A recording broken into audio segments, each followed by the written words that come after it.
Dios te bendiga. Qué alegría y gozo es estar juntos otra vez compartiendo la palabra de nuestro Dios. Y en estos días en que estamos viviendo, donde el mundo entero está siendo sacudido, qué consolador es saber que tenemos un ancla que nos mantiene sólidamente fortalecidos, y ese ancla es el Evangelio de nuestro Señor Jesucristo. El mundo entero puede moverse alrededor nuestro, pero la palabra de Dios permanece para siempre. Y lo que quisiera hacer en este día es llevarte al libro de los Hechos en un evento específico, pero quiero ir un poquito más allá, porque realmente lo que me gustaría ver es lo que sucede en Antioquía de Pisidia, en el capítulo 13 del libro de los Hechos, pero también quisiera mostrarte cuál era el ancla de Pablo en los momentos difíciles que él estaba viviendo. Y vamos a descubrir que el ancla de Pablo era el evangelio de su salvación, que él lo tenía tan claro en su mente y le daba una gran seguridad. En estos días de prueba, mi deseo y oración es que tú también lo tengas. Quiero llevarte al libro de los Hechos. Quiero leer 2 versos del libro de los Hechos del capítulo 13. Luego quiero leerte para desarrollar el tema del evangelio de Pablo, unos versos más en Romanos y un verso en Gálatas. Y luego te lo voy a traer todo, si Dios me permite por su gracia, y presentártelo de una manera cohesiva y coherente. En el libro de los Hechos, el capítulo 13, mira lo que dice. Pablo está predicando en esta sinagoga en Antioquía de Pisidia, en la región de los Gálatas, y dice estas palabras: Sabed esto, pues, varones hermanos, que por medio de él, de Jesucristo, se nos anuncia perdón de pecados, y que de todo aquello de que por la ley de Moisés no pudiste ser justificados, en él es justificado todo aquel que cree. Pablo está hablando del evangelio de Jesucristo, lo está presentando, pero para tener una visión más completa de este evangelio que Pablo tenía, que estaba enfocado y fundamentado en la cruz de Cristo, quiero leerte de Romanos 3, empezando en el verso 23 al verso 26. Mira lo que dice. Dice: por cuanto todos pecaron, están destituidos de la gloria de Dios, siendo justificados gratuitamente por su gracia mediante la redención que es en Cristo Jesús, a quien Dios puso como propiciación por medio de la fe en su sangre para manifestar su justicia, a causa de haber pasado por alto en su paciencia los pecados pasados, con la mira de manifestar en este tiempo su justicia, a fin de que Él sea el justo y el que justifica al que es de la fe de Jesús. Para resumir todo esto en una breve expresión, te llevo a la carta que Pablo escribiría más tarde a esta y a otras iglesias en esa región de Galacia, en Gálatas 6:14, donde él dice: pero lejos esté de mí gloriarme, sino en la cruz de nuestro Señor Jesucristo, por quien el mundo me es crucificado a mí y yo al mundo. Vamos a orar. Padre, yo te doy gracias por la vida de mi hermano, hermana, amigo o amiga que está escuchando este mensaje. He leído estos pasajes, Señor, ahora te pido, ayúdanos a hacerlo tan claro, que la luz poderosa de tu evangelio llegue al corazón de cada uno de ellos y ellos sean fortalecidos en su fe y en su caminar contigo. Señor, estamos viviendo tiempos de transición, tiempos donde el mundo entero está siendo sacudido y va a continuar siendo sacudido en los días por venir.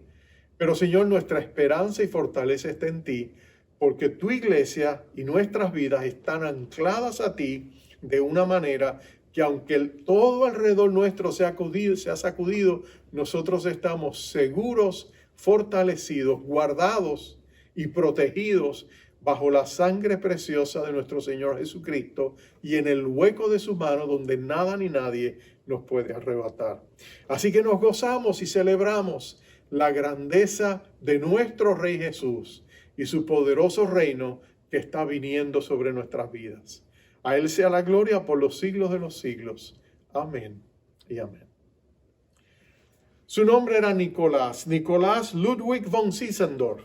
Era un hombre que venía de una familia adinerada, acaudalada, una de las familias más prominentes de Europa. Él vivía en Alemania y era un joven que, a pesar de venir de una familia tan prominente y tan rica, conocía muy bien la fe cristiana. Su familia amaba a Dios, era muy devota. Él creció cantando himnos, orando en su casa con su familia. Tenían sus reuniones familiares y oraban, leían la palabra de Dios juntos. Él se consideraba un creyente en el Señor Jesucristo, un hijo de los tiempos en que estaba viviendo, donde la Iglesia Nacional tenía gran prominencia también. Pero cuando llegó a la mayoría de edad, sus padres, para celebrar su graduación de la universidad, le dieron un viaje donde él podía ir a las ciudades más prominentes de Europa, visitar los grandes museos, enriquecerse intelectual y culturalmente. Y estaba en Düsseldorf, Alemania, en el Museo Nacional allí, cuando de pronto fijó su atención en un cuadro que era muy conocido, acababa de ser demostrado, era el cuadro de Domenico Feti, Ecce Homo, que es ese hombre, y es un cuadro donde se presenta la crucifixión de nuestro Señor Jesucristo. Allí estaba él contemplando esa enorme, hermosa obra donde Jesús está en la cruz con su corona de espinas, con su rostro que es un mar de emociones, de dolor, de angustia, pero a la misma vez de sagrada determinación, de victoria que ya se saborea. Y ahí está Jesús y él miraba ese cuadro por largo tiempo, pero notó que abajo del cuadro había una inscripción. Y allí el autor, Domenico Feti, había escrito estas palabras. Allí él había dicho: hice esto por ti, ¿qué has hecho tú por mí? Y aquellas palabras llegaron al corazón de Nicolás, como si el mismo Cristo se las estuviera diciendo a él. Él dijo: yo tengo todo, tengo riqueza, tengo vida, tengo abundancia y sin embargo carezco de propósito. Y en ese momento él le dijo al Señor, le dijo: Señor Jesús, yo no he hecho nada por ti, no he hecho mucho por ti, pero de aquí en adelante, si me das la oportunidad, yo quiero vivir una vida que te agrade a ti. Bueno, él regresaría a su casa después de su viaje. Él eventualmente recibiría toda la riqueza, la herencia de su familia, y él establecería allí donde estaba una comunidad de creyentes cristianos moravos franceses que estaban siendo perseguidos. En sus grandes propiedades, él los acomodaría y viviría con ellos y establecería una comunidad morava que cambiaría el mundo. Porque esta comunidad cristiana, a través de ella, establecerían una cadena de oración de 24 horas que duraría más de 100 años. De esa pequeña comunidad misionera enviarían misioneros a muchas partes del mundo, incluyendo América Latina. Y los moravos serían conocidos como uno de esos movimientos que recibió la llenura de Dios y a través de él el Espíritu de Dios cambió al mundo. Pero la vida de él cambió cuando tuvo aquel encuentro, por decirlo así, casi literalmente, al pie de la cruz de nuestro Señor Jesucristo. La cruz de nuestro Señor Jesucristo es el corazón del Evangelio. De hecho, cuando tú miras la cruz del Señor Jesucristo, es el símbolo de la cristiandad, ¿no es cierto? Cuando tú miras a la cruz del Señor Jesucristo, era el corazón del Evangelio que el apóstol Pablo predicaba. Él no se gloriaba en nada más que no fuese la cruz del Señor Jesucristo. Un filósofo francés, un libre pensador que no era creyente, él tendría que reconocer que la cruz era el centro del cristianismo. Él comparaba la vida de Sócrates, el filósofo que murió envenenado por su propia mano, porque le dieron la oportunidad de morir o renunciar a la filosofía y él prefirió morir. Y él comparaba la vida de este Sócrates, mártir, con la vida de Jesucristo y él lo describía de esta manera. Él decía, si Sócrates murió como un filósofo, Cristo murió como un Dios. Pero tú y yo sabemos que la cruz en sí misma, fuera del Señor Jesucristo, no tiene nada que ofrecernos. La crucifixión era una manera de morir muy común entre los romanos. Los romanos crucificaban a la gente, pero ¿sabes qué? A pesar de que ellos lo hacían, la cruz misma no significaba mucho para ellos. Pero es quien estaba en la cruz cuando Cristo murió que hizo toda la diferencia. Hay un pastor que se llama James Parker. Él vive aquí cerca de nosotros en New Jersey. Él fue a visitar a un paciente que estaba enfermo, una persona que se estaba muriendo. Lo llamaron para que fuera a orar por él. Y él fue ahí a Plainsfield, New Jersey, al hospital, a visitar a esta persona. Cuando entró al cuarto, el hombre estaba muy enfermo, prácticamente cerca de su última agonía. Y tenía un crucifijo en su pecho y él estaba agarrado de ese crucifijo con ambas manos como si no lo quisiera soltar. El pastor Parker se acercó a este hombre, le habló palabras misericordiosas, palabras bondadosas, y le dijo, ¿me permites ver tu crucifijo? Se lo levantó. El hombre le dijo, no, me lo devuelve, no, por favor, yo sé que me voy a morir y esa es mi seguridad. Y él le dijo, él le volvió el crucifijo, se lo puso delante de él y le dijo, ¿tú ves a quién está ahí? Y él le dice, sí, ¿quién es él? Le dice, Jesús. Y él le dice, sí, bueno, Jesucristo es tu Salvador. No el crucifijo. El crucifijo no puede hacer nada por ti, pero es el Salvador que murió en la cruz el que te puede dar la vida eterna. El hombre lo miró perplejo, como que no entendía. De pronto como que meditó un momento y de pronto como si un rayo de iluminación del cielo le iluminara su pensamiento y su corazón. Dijo, oh, ahora lo comprendo. No es el crucifijo, Jesucristo es mi Salvador. Y eso fue precisamente lo que sucede. Nosotros tenemos que poner nuestra fe. Pablo no habla mucho de la vida de Jesús. Tú lees las cartas de Pablo, hay pocas referencias a la vida de Jesús. Pero es la muerte de Jesús la que llena el foco, el centro de la temática del apóstol Pablo. Pablo sabía que Jesús es el corazón del Evangelio y su muerte es el corazón de nuestra salvación. Cuando Pablo llega en su viaje misionero con Bernabé y Juan Marcos, cruzan el mar desde Chipre, llegan a la provincia de Panfilia, el puerto de Perge, y tratan de predicar, y como decíamos la semana pasada, muchos eruditos bíblicos dicen que ahí es donde Pablo se enferma, casi se muere, donde Pablo recibe su aguijón en la carne, donde él, si fue la malaria vírica que él recibió, ahí es donde Pablo prácticamente se ve entre la vida y la muerte. 3 veces le pide al Señor que le quite el mal que le aqueja Y el Señor le dice finalmente, bástate mi gracia porque mi poder se manifiesta en tu debilidad. Y Pablo se gloría en su debilidad. Y si tú recuerdas de ahí, después de un tiempo, Juan Marcos se separa de ellos. Pablo sube el tortuoso camino del Tauros que lo lleva hasta más arriba, a 1000 metros sobre el nivel del mar, a la región de Galacia, donde la primera ciudad que él visita es Antioquía de Pisidia. Y aquí es donde está en la sinagoga, predicando el Evangelio de Jesucristo. Y ahí es donde él va a presentar la centralidad de la cruz, el perdón de pecados, el hecho de que somos justificados. Y ahí es donde Pablo va a darles a ellos un vislumbre del verdadero Evangelio que tú y yo necesitamos. De hecho, más tarde Pablo va a salir, va a plantar 4 iglesias en esa región de Galacia. La carta a los Gálatas va a ser escrita a ellos. Y la razón por la que más tarde les va a escribir esta carta es porque después que Pablo predique el verdadero evangelio y se va de la región de Galacia y regresa a Panfilia para regresar a la Antioquía, a su iglesia local en Siria, también se llamaba Antioquía, van a venir judíos conocidos como los judaizantes y van a penetrar a esa región de Galacia y van a llegar a estas comunidades, iglesias que Pablo había plantado, y van a llegar con otro evangelio y van a decirles, mira, nosotros somos judíos que hemos conocido a Jesús, pero nosotros les decimos a ustedes que para ser cristianos tienen que cumplir la ley de Moisés, empezando con la circuncisión.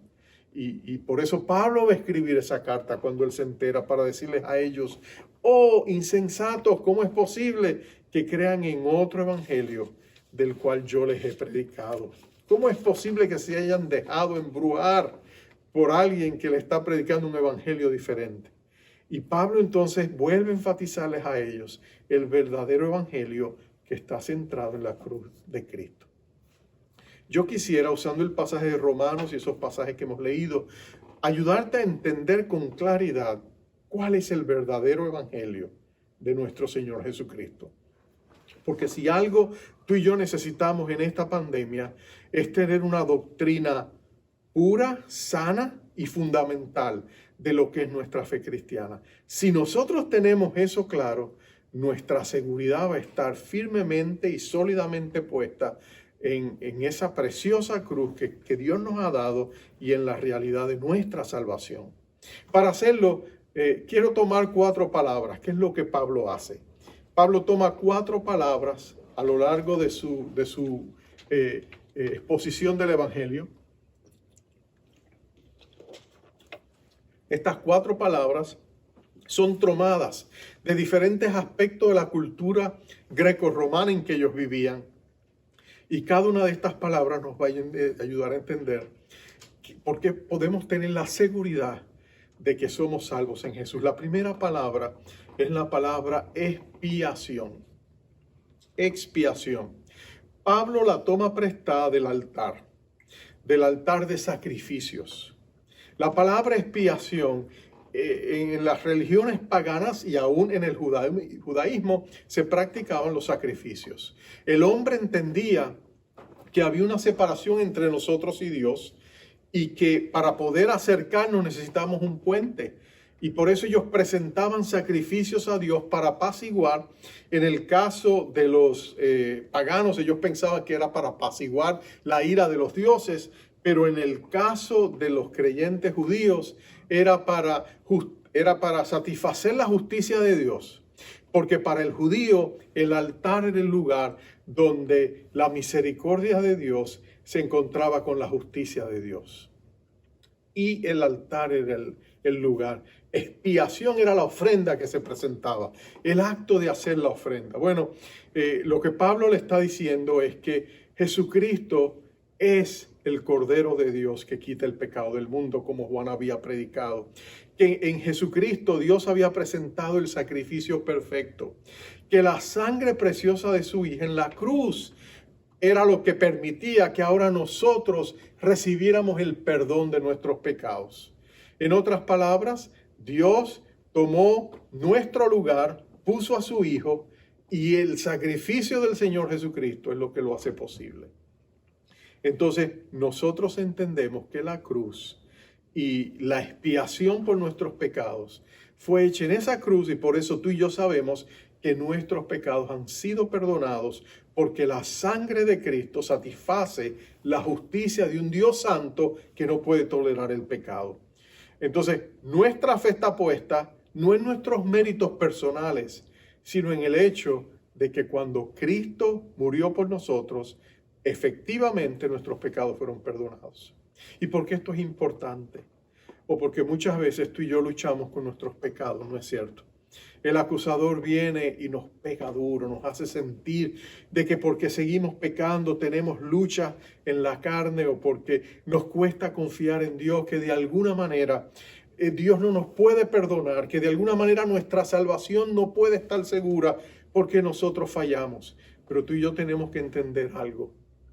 Lo que hace que nuestra salvación esté segura es el hecho de que es la sangre del Hijo de Dios la que fue derramada en el altar para propiciar nuestra salvación. Entonces, cuando Dios mira tus pecados y los perdona, Él lo hace porque alguien pagó por tus pecados. En otras palabras, la sangre de Cristo es suficiente para limpiarte de toda maldad. Nosotros no amparamos nuestra confianza en nuestras buenas acciones, sino en el hecho de que Dios perdonó nuestros pecados en Cristo Jesús. Y cuando nosotros confesamos nuestros pecados, por eso Dios es justo, porque su justicia fue satisfecha por la sangre de su Hijo. Si tú confesaras tus pecados con un corazón sincero y Dios rehusara perdonarte, Él estaría violando su propia justicia que fue satisfecha por la sangre de su Hijo. Entonces, tú eres perdonado por medio de la sangre de Jesús. La palabra expiación nos lo hace claro. Segundo, según Pablo nos dice, la segunda palabra es una palabra no prestada del altar, es prestada del mercado, y es la palabra redención. Tú has escuchado esa palabra redención. Era una palabra que se usaba en el mercado con la compra y venta de esclavos. Los esclavos eran vendidos, eran comprados. Y entonces una persona llegaba, pagaba y redimía a ese esclavo de donde estaba para que llegara a ser su posesión adquirida. Y Pablo toma esa palabra del mercado para expresar que cuando Cristo murió en la sangre, derramó su sangre preciosa por nuestros pecados, Dios nos compró, nos hizo su posesión adquirida. Como dice Pablo a los Efesios, hemos llegado a ser parte de Dios. Él nos compró no con oro ni plata, sino con la sangre preciosa de nuestro Señor Jesucristo. Tú, si has puesto tu confianza en el Señor Jesucristo, eres redimido. Ya no eres tuyo, eres de Dios. Dios te pertenece a ti. Él te arrancó del reino de las tinieblas y te trajo al reino de su admirable luz. Tú eres un hijo de la luz. El Padre de las luces te ha hecho una de sus luces. Y nada ni nadie te puede arrebatar de esa bendición que Dios ha hecho por ti. Eres redimido por la sangre de Jesús. Si Dios, que te amaba tanto, hubiera querido comprarte, el Dios del universo pudo haber pagado por ti cualquier precio. Si el diablo le hubiera dicho, dame 3 galaxias por la vida de esta persona, el Señor le hubiera dicho, 3 galaxias no es nada para mí. Para Dios no le hubiera costado nada. El diablo hubiera dicho, bueno, tú no vales nada, 3 galaxias, pero ¿qué es eso para Dios? Pero cuando Dios te compró a ti, cuando Dios quiso redimirte a ti, Él dio lo más precioso que tenía. Él dio la vida de su Hijo, la sangre preciosa de su Hijo. La derramó en la cruz para redimirte a ti. ¿Qué te dice eso a ti? Te dice que tú tienes un alma inmortal que Dios considera valiosa, que por su misericordia y por su gran amor, Dios no quería que tú te perdieras. ¿Ves cuán sagrada es tu salvación? ¿Cuán valiosa es tu salvación? ¿Cuánta gratitud debería haber en tu corazón por Dios? Porque Él te redimió. Eres redimido. Repite conmigo donde estás. Soy redimido por la sangre de Jesús. Le pertenezco a Dios. La tercera palabra, y voy corriendo, es la palabra reconciliación. Reconciliación es una palabra que Pablo va a usar cuando él habla de la salvación. En 2 de Corintios 5, 17 al 19 dice Pablo, de modo que si alguno está en Cristo, nueva criatura es. Las cosas viejas pasaron y aquí todas son hechas nuevas. Y todo esto proviene de Dios, quien nos reconcilió consigo mismo por Cristo y nos dio el ministerio de la reconciliación, que Dios estaba en Cristo reconciliando consigo al mundo, no tomándoles en cuenta a los hombres sus pecados, y nos encargó a nosotros la palabra de la reconciliación. La palabra reconciliación, Pablo la usa, la toma de la cultura greco-romana, la toma de la guerra. Si expiación viene del altar, redención viene del mercado, reconciliación viene de la guerra, porque nos habla de enemigos que se sientan a la mesa y hacen paz. Es un armisticio de paz. Y lo que Pablo nos está diciendo es que Dios en su misericordia se ha reconciliado con nosotros. El pecado había hecho una brecha de separación entre nosotros y Dios. Dios nos amaba, pero su santidad y su justicia demandaban que lidiáramos con nuestro pecado. Nosotros tratábamos de lidiar con nuestro pecado, con la religión, haciendo nuestros esfuerzos, haciendo buenas obras, tratando de crear nuestro mejor esfuerzo, pero no era suficiente para satisfacer la santidad de Dios, que demanda una rectitud perfecta. Entonces, ¿qué necesitábamos? Necesitábamos un Salvador. Alguien que viniera y ofreciera su rectitud y pusiera un puente entre nosotros y Dios. La cruz es ese puente. Cristo es aquel que puso el puente para reconciliarnos con Dios. De manera que ya no somos enemigos. No nos espera la ira de Dios. Cuando creemos en Jesucristo, somos recibidos como hijos amados. Somos reconciliados. Padre e hijo se reconcilian. No hay nada más maravilloso que la reconciliación. Familias que a veces la necesitan. Padres que necesitan reconciliarse con sus hijos. Hijos que necesitan y venir a sus padres, pedirles perdón o perdonarlos. Pero cuando existe esa reconciliación, qué maravilloso es. Conozco el caso de un pastor que su padre estaba muriendo, su padre los había abandonado cuando él era un jovencito, un adolescente. Él se fue con otra señora y dejó a su mamá y a él y a sus hermanos, y una hermana y un hermano, y ellos estaban heridos, lastimados. Su padre no se volvió a acordar de ellos, no lo volvieron a ver en mucho tiempo. Pero ahora de pronto este joven que era pastor recibe una llamada que su padre está muriendo en un hospital. Sus hermanos dicen: no queremos nada que ver con él, no queremos irlo a ver. No, él no falló, no hay cómo perdonarlo, pero él es pastor, él sabe lo que tiene que hacer. Y es el que está más cerca del hospital, en Carolina del Norte, donde está su papá.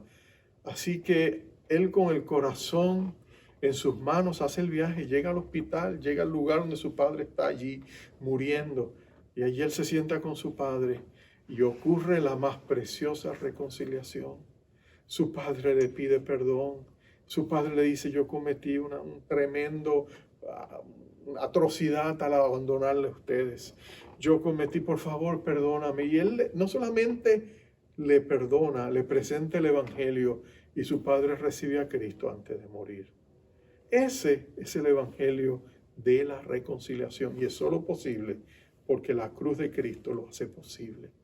No importa cuán graves son tus pecados, tú puedes ser reconciliado con Dios. Y Pablo dice más, dice: no solamente el evangelio de la reconciliación está presente, nosotros tenemos el ministerio de la reconciliación. Somos embajadores de Cristo para anunciar al mundo este mensaje de reconciliación. Es lo que él dice en el verso 20. Así que somos embajadores en nombre de Cristo, como si Dios rogase por medio de nosotros. Os rogamos en nombre de Cristo, reconciliaos con Dios. La última palabra, Pablo la toma prestada del sistema judicial, de las cortes, y es la palabra justificación. La palabra justificación. Cuando las personas se endeudaban en el Imperio Romano, podían ir presas. Tú no pagas, vas preso. Hoy día en muchos lugares eso no ocurre más. No pueden meterte preso porque estás endeudado, gracias a Dios, ¿verdad que sí? Pero mira esto, en el caso de ellos, una persona podía ir presa, y si no podía pagar, no podía trabajar para pagar, ¿qué le esperaba? Quedarse en la cárcel el resto de sus días.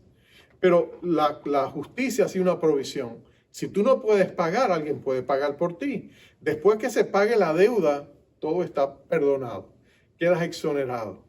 De manera que si tú estás endeudado, estás preso y viene alguien y dice, no, mira, yo voy a pagar la fianza, la deuda que él tiene, y la pagan, el juez sabía que tú no eras inocente, pero se retiran los cargos porque ya ha sido satisfecha la deuda. Y cuando tú eres exonerado, se decía que estaba justificado. No, él fue justificado, puede irse. Esa es la palabra justificación. Y tú y yo estábamos endeudados. Cuando Jesús dice en la oración del Padre Nuestro, perdona nuestras deudas, ¿de qué está hablando? De nuestros pecados. Nuestros pecados son deudas para con Dios. Lo que otros hacen contra nosotros no se compara con las grandes deudas que tú y yo hemos incurrido con Dios. Nosotros le debemos a Dios una deuda trillonaria, por no decir más. Nuestros pecados son abundantes. Quizás tú dices, son pequeños, pero son muchos. Ante un Dios 3 veces santo, el más pequeño de los pecados es una falta imperdonable, a menos que sea perdonada. Y ahí es donde entra la cruz. La cruz nos anuncia que nuestros pecados han sido perdonados, que Cristo pagó por nuestra deuda. En la cruz, cuando Él estaba muriendo, Jesús dijo, consumado es. La palabra, expresión griega es tetelestai, y lo que significa es, saldado está, perdonado está, cubierto está. Eso es lo que significa la palabra. Estamos perdonados, estamos saldados, hemos sido justificados. Y eso es lo que Pablo le dice a esta iglesia, a estas personas que están escuchando el mensaje en esta sinagoga en Pisidia. Les dice, hemos sido justificados, hemos sido perdonados, hemos recibido nuestro perdón por medio de la sangre de Jesucristo. Él les dice, y leo el verso 39 otra vez, y que de todo aquello de que por la ley de Moisés no pudiste ser justificados, en él, en Cristo, es justificado todo aquel que cree. La cruz es el lugar donde tú y yo podemos venir para ser perdonados. La cruz es lo que le da la esperanza a todos nosotros los pecadores. Era el mensaje central del gran evangelista Billy Graham. Él siempre predicaba, escucha los mensajes de Billy Graham, siempre vas a ver que él se enfoca en la cruz del Señor Jesucristo. De hecho, él dice que en una ocasión, cuando estaba comenzando como evangelista, algunos le criticaban siempre lo mismo. Y entonces un día él decidió cambiar. Dice que en una sola ocasión, ante una audiencia de más de 40,000 personas, él predicó otro mensaje y se separó de la cruz. Y el resultado fue triste. Mucha gente no pasó al frente. Uno de los rasgos distintivos de las grandes campañas de Billy Graham eran las multitudes que venían hasta el altar para entregarse a Cristo. Bajaban aquellas gradas al campo de juego porque reconocían que necesitaban un Salvador, pero en aquella ocasión no fueron. Cuando se terminó el día, la noche, Billy estaba muy apesadumbrado. Y había un pastor de Alemania que estaba de visita, amigo de él, y se acercó a él y le dijo, mi querido amigo, ¿sabes por qué no te fue tan bien? Porque no predicaste la cruz de Cristo. Sin ella no hay resultados. Y aquella misma noche Billy Graham se prometió a sí mismo, no vuelvo a predicar el evangelio sin hacer la cruz de Cristo el foco, el centro de mi predicación. Y así lo hizo. Y por eso nosotros disfrutamos aún hoy los mensajes de Billy Graham y tienen un impacto ungido de parte de Dios, porque el foco es la cruz de nuestro Señor Jesucristo. ¿Qué de ti la cruz de Cristo? Si tú no has invitado a Jesucristo para que sea tu Salvador, tenemos que pararnos frente a esa cruz, por decirlo así, y entender que Jesucristo murió por nosotros. Que en aquella cruz Dios estaba redimiendo al mundo, abriendo la puerta de la salvación. Y si tú y yo aceptamos a Jesucristo como nuestro Salvador y atesoramos ese gran sacrificio que a Dios le costó tanto, por la fe en Jesucristo tú y yo seremos salvos. Eso es lo que tú y yo tenemos que hacer. Y basta con venir a Jesucristo tal y como somos y decirle, Señor Jesucristo, yo reconozco que soy pecador. perdóname por haber pecado.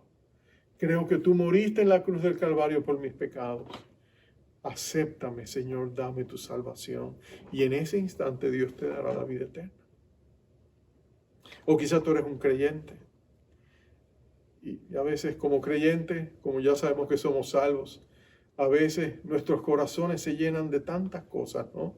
De ansiedad, de temor. A veces se llenan, nos ocupamos, nos ofuscamos, nos olvidamos. ¿Qué hacemos? Bueno, nada como volver a la cruz. No para volver a recibir a Jesús, una vez es suficiente, pero para recordar de dónde hemos caído.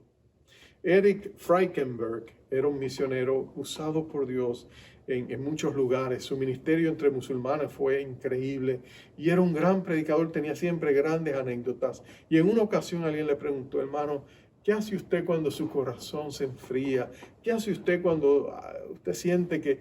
Y él les dijo: mira, cuando yo siento que mi corazón se enfría, cuando yo siento que ya estoy perdiendo mi sentido de seguridad, vuelvo a leer Mateo 27, donde se relata la historia de la crucifixión de Jesús. Y vuelvo y me traslado a esa cruz. Y otra vez recuerdo todo lo que le costó a Dios salvar mi alma.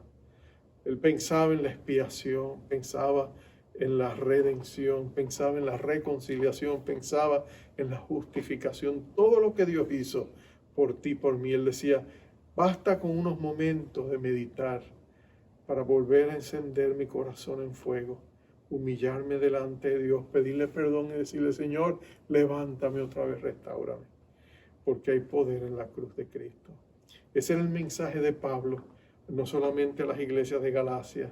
Lo encuentras en Romanos, lo encuentras en Corintios, lo encuentras en sus cartas de prisión, la centralidad de la cruz de Cristo para nuestra redención. Hay poder en la sangre de Jesús, hay poder en la cruz de Jesús. Basta con volver allí y decirle: Señor, levántame otra vez. Y el Señor Jesucristo nos levanta. Yo no sé dónde tú estás en este día. Quizás está como todos nosotros, a veces abrumado por nuestras circunstancias, a veces preguntándonos dónde está Dios en medio de todo lo que está pasando, a veces diciendo: Señor, seré lo suficientemente bueno para que tú tengas misericordia de mí, te habrás olvidado de mí. Bueno, la cruz nos dice de una manera fehaciente, contundente, sin incertidumbre, que Dios te ama, que eres objeto de su amor, pero tú tienes que fundamentarte en la cruz del Señor Jesucristo y saber que todo lo que tú recibes como un hijo o una hija de Dios viene por la gracia que Dios te demostró en ese momento, hace 2000 años atrás. Todo lo que tú recibes no es porque lo mereces, es porque Dios abrió las puertas de su gracia, porque su Hijo amado derramó su sangre para que tú y yo recibamos todo lo que no merecemos, pero tanto necesitamos. Así que vamos al trono de la gracia en este instante, vamos a orar y vamos a creer que por la sangre de Jesucristo hay poder, bendición, prosperidad y misericordia para ti y para mí. Oremos. Oh Padre amado, qué glorioso es poder volver a esa preciosa cruz. Qué bueno es saber que en la cruz del Calvario, Señor, tú le demostraste al mundo de manera incontrovertible, indudable, que tú nos amas. Que tenemos almas eternas que tú amas con profundo amor. Y que no es tu deseo que nadie se pierda, sino que todos alcancemos el arrepentimiento. Y la cruz de Cristo nos recuerda que aunque nuestros pecados sean abundantes y sean oscuros, negros, terribles, aún así la sangre preciosa de Cristo es suficiente para perdonarnos y limpiarnos de toda maldad. Oh Señor, una gota de la poderosa sangre perfecta del Hijo de Dios es más fuerte que todo el reino de las tinieblas. Y nosotros en esta preciosa mañana nos apropiamos del poder de esa sangre, el poder del Evangelio de Jesucristo, Señor, y declaramos que somos salvos por tu misericordia y por tu gran amor. No porque lo merecemos, jamás lo mereceríamos, ni lo merecimos ni lo mereceremos. Siempre nuestra salvación estará supeditada a esa gran misericordia y bondad inmerecida tuya. ese amor que Jesús tiene por cada uno de nosotros. Oh Señor, recibimos ese glorioso amor. Abrimos nuestros corazones de par en par y te decimos, oh ven Señor Jesús, arrópanos con ese amor eterno con que nos has amado. Ese amor que nos recuerda que cuando nos desanimamos y nos deprimimos y caemos luchando y decimos, oh Señor, ¿cómo puedes amarme? Tú nos levantas, tú nos empoderas, tú nos recuerdas de que este no es el final, que tú has empezado en nosotros una buena obra y la vas a terminar, la vas a perfeccionar. Y nos vuelves a dar nuevos bríos, nuevas fuerzas. Y volvemos a decir, Señor, aún todo lo que estamos pasando, esto va a pasar, pero tu amor por nosotros permanecerá para siempre y nada ni nadie nos puede separar de tu amor. Así que lo recibimos en esta mañana, en el nombre glorioso de nuestro Rey Jesús. Amén, amén y amén. Amados, Dios te bendiga, Jehová te guarde, Jehová haga resplandecer su rostro sobre ti y tenga de ti misericordia. Jehová alce sobre ti su rostro y ponga en ti paz. Dios te bendiga. Eterno Dios, eres mi paz cuando ando en aflicción. No temeré lo que vendrá, eres mi salvación. Conmigo estás, tú has sido fiel, aun en mi debilidad. En ti pondré toda mi fe, nunca me dejarás. Cristo mi refugio, ancla de mi fe, tú estás conmigo, nada temeré. Poderoso Dios, poderoso Dios, eres tú. Fiel Salvador, eres fuerte, hacia ti correré. El gran yo soy, principio y fin, toda gloria te daré. Cristo mi refugio, ancla de mi fe, tú estás conmigo, nada temeré. Poderoso Dios, poderoso Dios, eres tú. Y siempre te alabaré, siempre te alabaré.